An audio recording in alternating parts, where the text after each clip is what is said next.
In September 2022, a few days after Russian forces retreated from the Ukrainian town of Izum, I was standing outside an apartment block that had been split apart by a missile.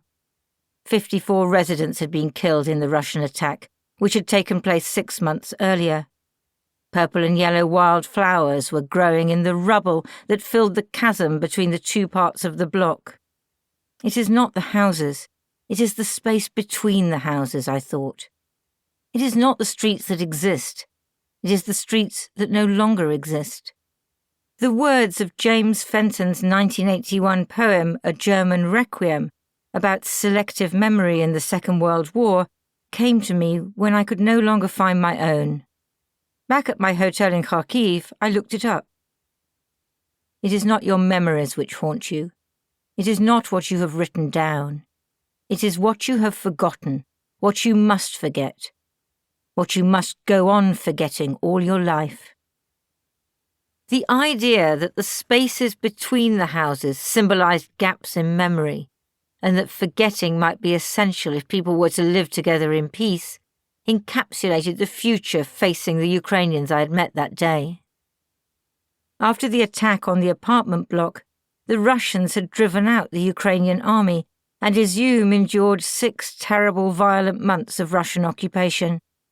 A young couple told me that now the Ukrainian authorities were back, they planned to denounce their neighbours for collaboration with the occupiers.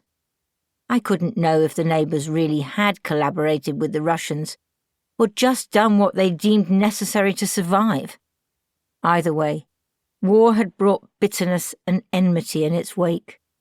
Just like those in Fenton's poem, from now on, people's lives in Izum would be polluted by suspicion, by the mistrustful look and the whispered word behind the hand. It is not what he wants to know. It is what he wants not to know. It is not what they say. It is what they do not say. My TV news report reflected some of this, but it didn't have the elusive power of the poem. In my nearly 4 decades as a foreign correspondent, I've always carried a book of poetry with me. While the images we show have great impact, I feel that journalistic language sometimes fails to convey the intensity of the experience. Maybe James Fenton's poetry resonates with me because he was a war correspondent as well as a poet.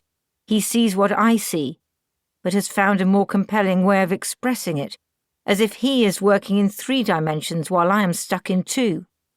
We journalists pride ourselves on the clarity of our prose and on making complex stories simple. That's our job, to explain why terrible things are happening, and to challenge the euphemisms used by politicians and military spokespeople. We also try to convey the thoughts and feelings of the people we meet, and a sense of what it feels like to be on the ground.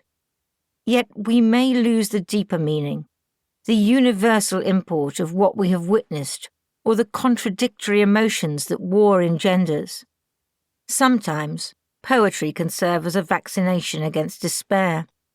On the 7th of October 2023, militants from the Palestinian group Hamas breached the high-tech fence separating Gaza from Israel and went on a rampage of killing, rape and abduction. It was the single worst massacre of Jews since the Holocaust.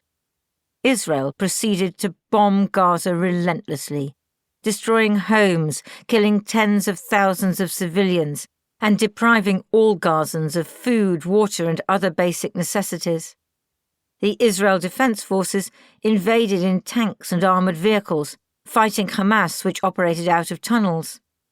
The Israeli government told Gazans to flee to the south of the Strip, which would be safe.